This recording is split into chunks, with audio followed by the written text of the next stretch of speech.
Welcome. In this video I'm going to show you how you can determine Cohen's W as an effect size measure using Excel and my stikpetE add-in. My add-in is available via my GitHub account. The file you're looking for is stikpetE XLAM. Once you downloaded the file, open Excel, go for File Options, Add-ins and click on Go, and then browse to the downloaded file.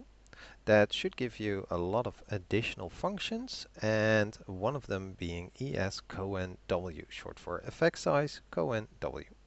It only takes the chi-square value and the sample size as input, and it will return the Cohen's W value.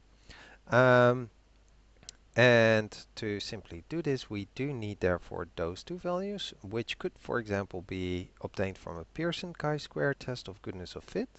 I have a separate video where I show you how you can actually use this function, and in the results it will actually have that sample size and the chi-square test statistic. So I can use that ES Cohen W, just fill out the chi-square value first and then the sample size, and it returns nicely that Cohen's W was 0.80.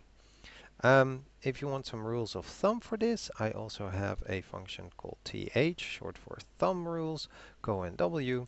I can simply select that Cohen W results found, and it will actually show us that it can be classified as large according to Cohen 1988, page 227.